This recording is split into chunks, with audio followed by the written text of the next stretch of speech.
Maraknya kasus bullying atau tindak penindasan yang terjadi di lingkungan pendidikan yang dilakukan oleh sejumlah remaja putri di Malang, Jawa Timur yang diduga menjadi korban kasus ini dengan memanggil sejumlah pihak.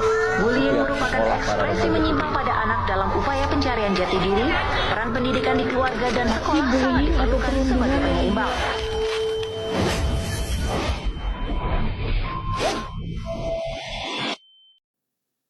Halo teman-teman, selamat datang di podcast Telsa.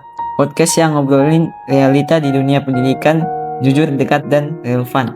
Dan di episode kali ini, kita bakal bahas sesuatu yang mungkin pernah semua orang alami. Atau bahkan tanpa sadar pernah kamu lakukan. Coba bayangin ini, di kelas ada satu siswa yang tiap hari dipanggil dengan julukan tertentu. Awalnya semua ketawa, lama-lama jadi kebiasaan. Dan yang sering kita dengar adalah santai aja, bercanda loh. Padahal setiap pulang sekolah, orang itu kepikiran, malu, minder, bahkan kadang bertanya, aku sepantas itu ditertawakan. Nah, dari sini muncul pertanyaan penting. Kapan candaan berubah jadi bullying? Hal mendasar dulu, bullying itu bukan cuma soal fisik atau kekerasan yang kelihatan.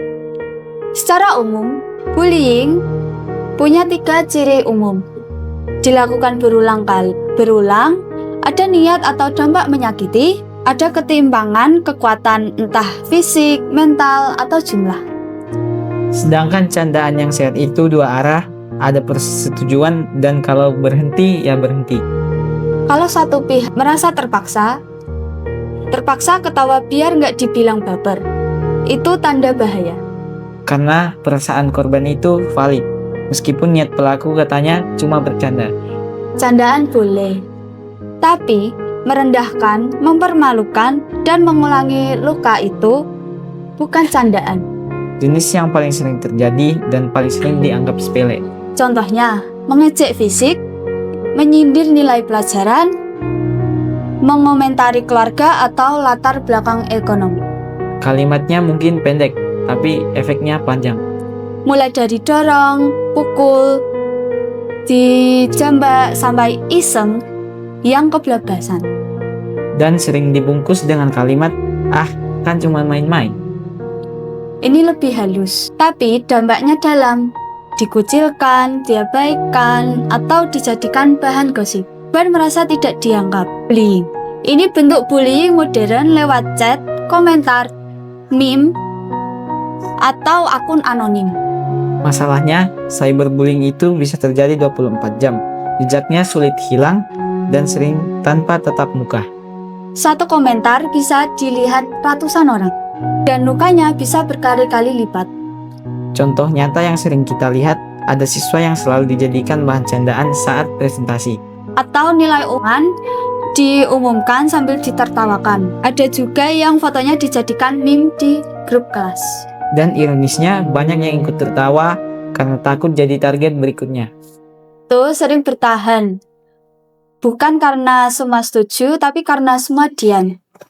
Bullying itu bukan masalah kecil. Secara psikologis, korban mengalami kecemasan, depresi, rasa tidak berharga, bahkan trauma jangka panjang. Cara akademik juga terdampak. Fokus menurun, malah sekolah prestasi turun.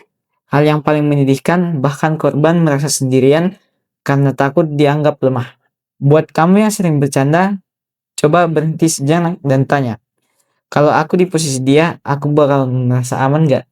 Buat kamu yang jadi korban, ingat, kamu berhak dihormati. Kamu pantas didengarkan. Dan buat kita yang jadi saksi, diam itu bukan netral.